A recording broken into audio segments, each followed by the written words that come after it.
Hey everyone, I'm Jason Odell and welcome to the Sensor Plane Photography Podcast, where light and technology come together. Today's topic is sort of a technical one, but it's very important for anybody who wants to take their photography to more creative levels. And what I want to talk about today are tripods and camera supports. Now I know this is not something that everyone wants to think about. Most people consider their tripod one of those things they have to just lug around. It's not fun, they're big, they're heavy. Well, that's true, but a tripod is probably the most critical accessory for anybody trying to have fun with their photography and move things into more creative realms.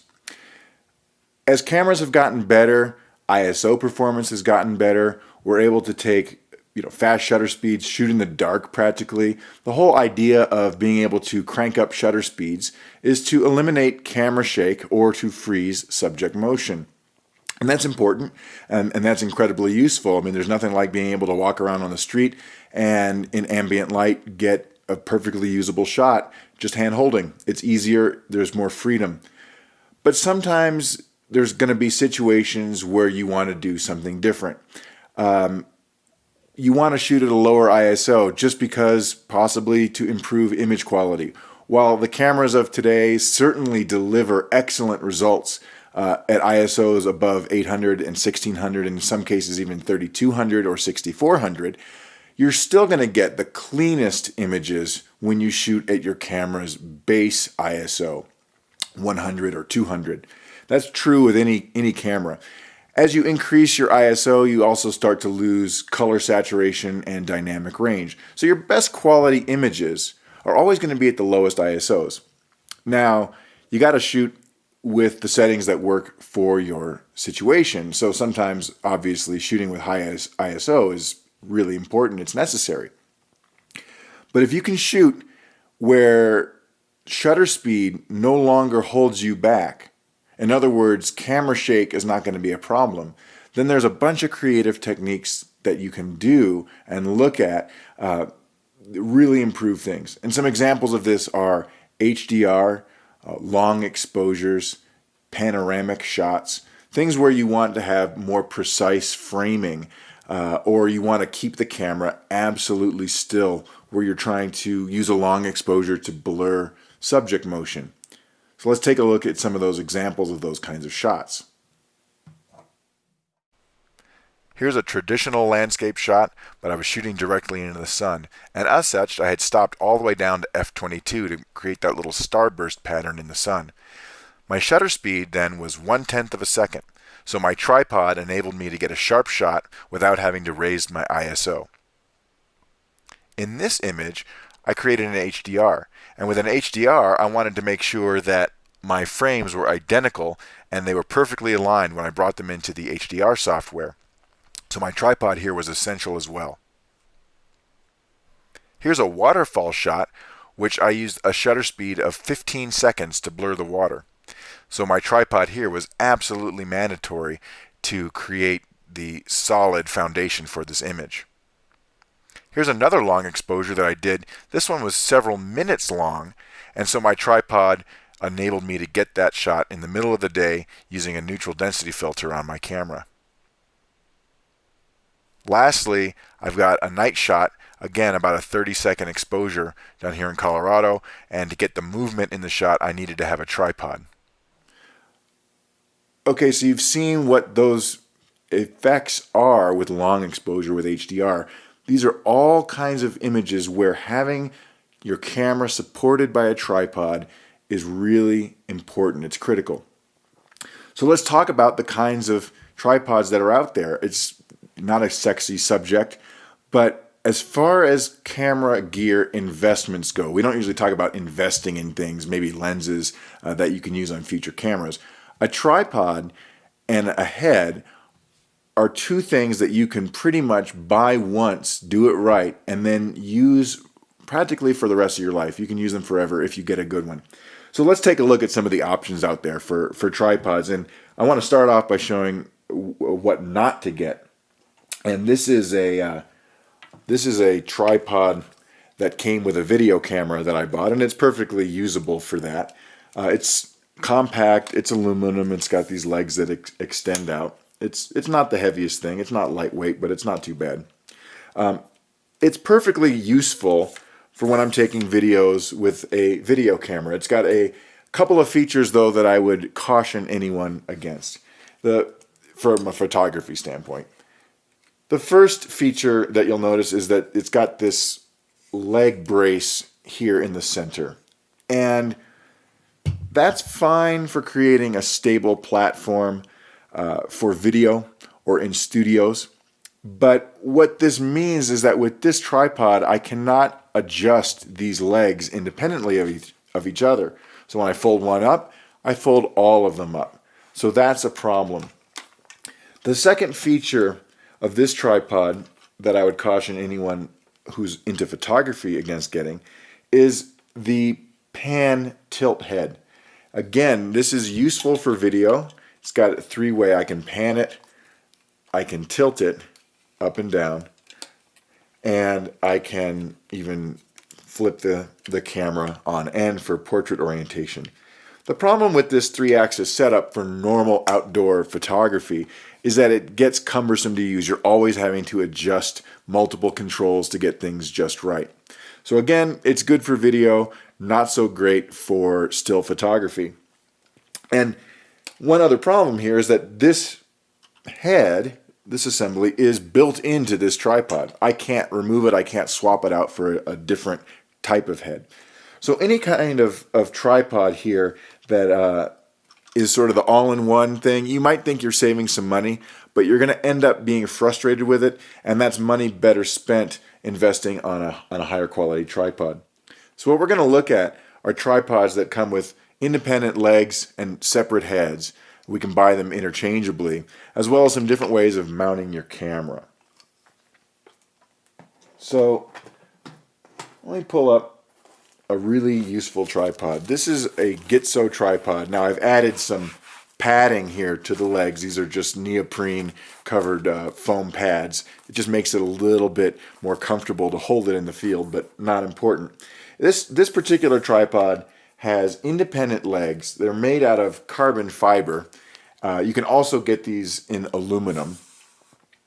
But the nice thing here is that these legs can be independently spread apart.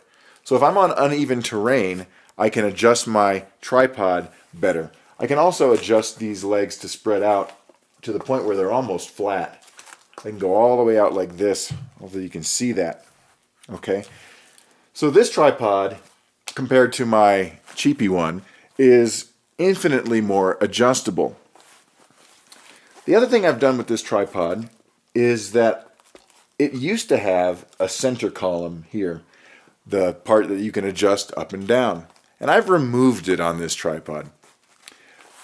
A center column is useful for making those small adjustments in height, but all too often what happens is we get a tripod that's too short and we end up extending the center column all the way out. And that creates an inherent unstable situation. It creates instability.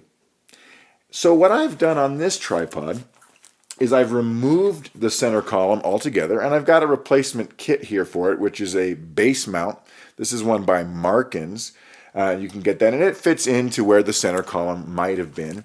And then I attach my tripod head directly to this base plate. What that does is it creates a very solid connection between my tripod head and the tripod legs. It's less prone to vibrations. It's less wobbly. I do give up some flexibility with height, and I understand that, but I believe it's a much more solid experience, a more stable platform.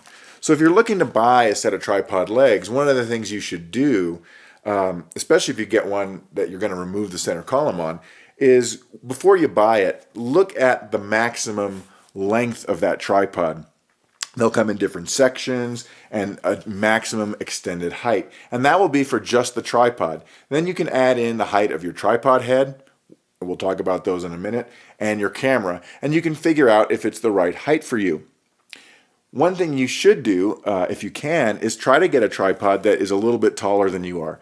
It's always easier to lower your tripod in the field than to raise it up. You can't get extra length that doesn't exist. And while this doesn't seem like a big deal, I've been in situations where you're shooting maybe on the side of a hill or something that's not level or down, and you need those front legs to extend down longer than you think, and you end up with a situation where you're hunched over and it's less comfortable shooting.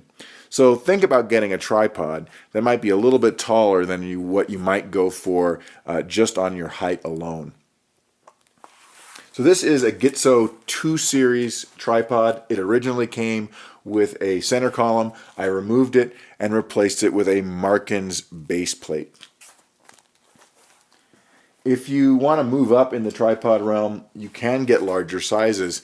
Now this is very similar to the one I had a minute ago, but this is a 3 Series Gitzo Mountaineer tripod, and it does not come with a center column. I got it with just the flat plate. So this one you can get with or without a center column. I got it without the center column. I'm going to put my tripod head right on there, and there's a bolt to screw that in. Again, same configuration. Now, this one happens to be carbon fiber. Let's talk about materials for a second. Two main materials: carbon fiber, graphite, or aluminum. Now, there's pros and cons of both. Aluminum is going to be less expensive, but it's going to support less weight for its weight. It's less sturdy. It's also colder in terms of conducting heat in the field, a little bit more cold to the touch. But you do save some significant money compared to one of these carbon fiber tripods, which could set you back $600 or $700. It's very expensive.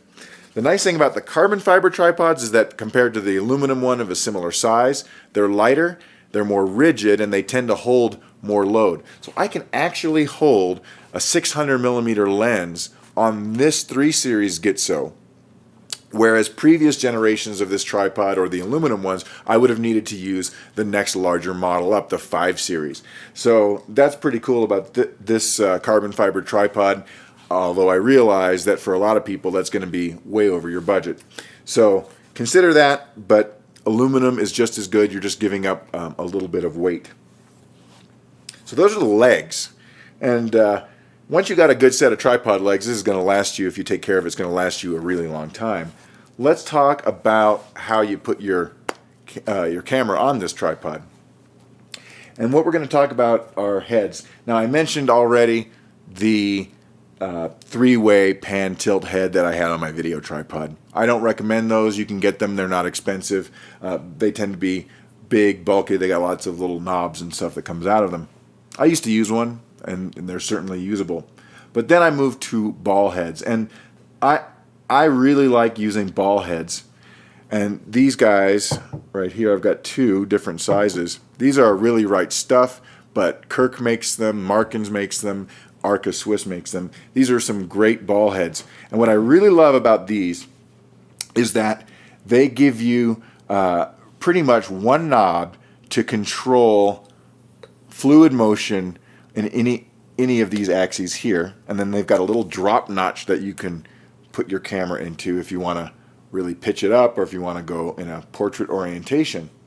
And that one knob can be tensioned, so you can have it set so that it doesn't flop around. You can make it more firm, or you can make it really loose. And then most of these also have a second knob for panning. So this base here will pan. You just screw it into the tripod, and then so you can turn that. So this is great, and they come in a bunch of different sizes. This is my normal go-to ball head. It's the bigger, heavier one. It's the really right stuff BH55. Love this. It's got 2 drop notches, sort of low profile. It's really well made. When I want to go a little bit smaller or lighter, this is the smaller cousin, the BH40 ball head, and there's actually one even smaller. I think it's called a BH25. This guy is pretty much the same as the BH55, but you can see it's a lot smaller and lighter. It's got a lever locking knob, and if it bumps into your tripod, the cool thing here is you can pull this out, adjust it, and then continue to make your adjustments there. So this is my ball lock. I've got a tension knob and then a pan right here on the base. So if you're using a smaller tripod, this BH40 is an excellent choice. Doesn't weigh very much, about 1.5 pounds. This one weighs closer to 2 pounds. Now with both of these, you can see that I don't have a bolt to screw on to the camera. Your camera has that little thread on the bottom. So I want to talk for a brief moment about the ways we can attach our camera to the tripod head. The obvious way is just using those heads that have a little thumb wheel, or maybe they have a little quick release bracket. You screw that onto your camera, and then you mount that on here. I like using quick release brackets, and one of the kind that I like is what's called the Arca Swiss compatible. And these have a lever clamp. You can also get these with a screw clamp. So this is a set of jaws. I don't know if you can see that, but this has got a dovetail machined into it. And what this allows me to do is use a small aluminum machined plate, and these are customized for different cameras, lenses, different bodies. You can see it's got some contour here. This contours right into the bottom of my camera. It's great. And it screws in with a little hex nut. So I screw that on, and then this Arca Swiss plate just goes into the jaws, and I attach the clamp, and it's in there. And that's not coming out. This thing is solid in there. Even though it's smooth, it doesn't come out. I can carry this over my shoulder. It's not going to come apart. It's not going to twist and unscrew because I've got the nice contouring here to the bottom of my camera. So these body plates, they cost about $50. They're not cheap, but they're absolutely worth it. They fit onto your camera, and they prevent things from twisting.